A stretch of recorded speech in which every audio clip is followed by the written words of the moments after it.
If I can jump in, I think one thing that stands out for me for adulting is doing the things that you just don't want to do and not making excuses for it. That is one that has really gotten me, because I feel like when you're younger, you can be full of excuses, you know, because you feel like you just have all this time. Like, I've got all this time. Like, you know, God's grace is abundant. And you can procrastinate all you want to because you're young. You have your whole life in front of you. And then you hit the 30s and it's like, bam! No, you got to grow up. You have to adult. You have to do the crap you don't want to do. And even if you don't like the stuff that you don't like doing, you have to do it anyway. You have to have difficult conversations. And here's another thing. Nobody is coming to save you. It's on you now, boo. You know, you don't live with your parents anymore. They're not, you know, taking care of you financially. There's not somebody that's going to come and just hand you $1 million and say, all your worries are gone away. Right. You know, if you hit the lottery, wonderful, but that's very rare and most likely not going to happen. So you really do have to pick yourself up and go get it for yourself. So that's something that I feel as an adult. It's just, even if it goes into, if you were hurt as a child or as an adult or anything that has happened to you, you can't blame it on people from your childhood anymore. You need to go to counseling if you need to go to counseling. You need to do the deep work. You need to fix you. You can't blame for the people anymore. You said what now? You can say that again for the people in the back. Yeah, you can't. It no longer is a thing where you can blame, well, I'm this way because maybe nobody cares. And that's just real. Nobody cares. Right. You know, you have to get over it and you have to fix you. If you're in the workplace, in the professional place, and, well, you know, my daddy didn't give me enough hugs when I was little. Nobody cares. Right. Thank you. So you have to fix you. And that goes along with any vices that we may have.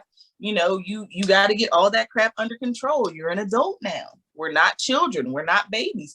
And Courtney, the conversation we were having, be a good person. That's part of being an adult. Making the right goddamn decisions. Being good to people. Right. That is part of being an adult. We are not children anymore, where we can just have these attitudes and be mad and angry and upset and emotions, controlling our emotions. And that's something that I have had to work on because I'm an empath and I'm a deep feeler and I'm emotional. And it's like, no, again, nobody cares. If you're going to have an outburst in a work meeting, I'm just emotional.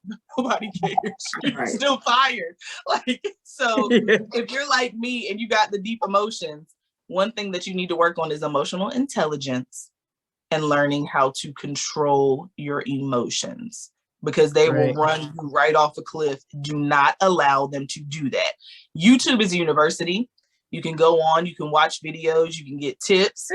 I'm so serious though. Go to counseling, talk to a professional, get your emotions under control. Do not let your emotions blow your life up. Okay? That's so true though, because I feel like the other thing too about adulting, so to speak, or when I felt like, all right, I'm a grown folk now, as one of my friends used to say. I think I realized it when not only was I paying my own bills and you know, I was signing the paperwork for like my pension and stuff at work, but also when I became like an auntie. And it wasn't even like I was a blood auntie, but it was like my friends had kids and I was taking their kids places, and I was like, oh, this is like a different level of responsibility because I'm like responsible for this other little human until I get them back to their parents. And so I think that also forced me to think about, oh, like, so you got to really be thinking about your own decisions in your own life, because not only are other grown people watching, but like these little ones are also watching. That's it. I like that. That's very important. Like, obviously I have a child now, and that is the number one thing that was like, oh, you grown now. And with that being said, everybody doesn't grow up when they have kids. But that hit me where I was like, no, this little boy is watching everything that I do. And as he grows up, especially they say from birth till 7 is when everything is really being formed with you, and you're taking everything in to form your personality, how you think and how you see the world. So if mama is a hot mess, how mama cleans her home, how mama handles stress, how she loves the people around her, her finances, her work ethic. He's watching all of that. And that's helping him develop into the person he's going to be. And so that for me, I was like, I gotta get my crap together, because I'm not gonna have him sitting on somebody's couch one day like, it all started when I was 3. No. That's not gonna be it at all.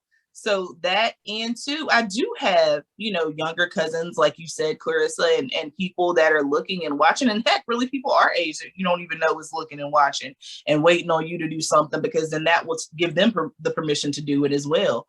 So yeah, people watching. And I think we had the conversation too.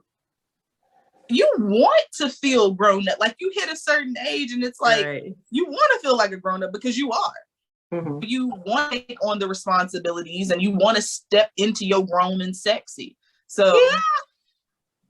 But I feel like people shouldn't feel guilty about that either, because I feel like for some people, depending on maybe like something happens in their life, like maybe like a parent or somebody who was like helping them financially up until they were like 18, 19 dies, or something happens, and like they feel like they lack guidance and structure. I can't even talk now. That I feel like can really hamper people and slow them down. And so then when they see what other people are doing, they're like, oh no, like I'm behind. And I feel like you shouldn't judge your life or your race or your journey based on somebody else. But I feel like that comes with adulting too, like to say, okay, I'm not where I want to be, but like you said, like let's do the work that I need to do so that I can get there, because I feel like that is all very important too. Yes, and I'm glad you said that, because that was one of my points that I forgot to write down, is to give yourself grace. Because I know for me personally, I'm my own worst critic, and I'm very hard on myself. Not on necessarily other people. I give other people a lot of grace, but for myself, I just don't feel like I do. And so then that can lead you over into a period of inactivity, because you're mad at yourself, and then, being upset with yourself, you just kind of give up on whatever it is that you're trying to do. So definitely allow yourself to have grace. Not saying allow yourself just to be a janky, messed up, jacked up person and say, well, it's okay. No.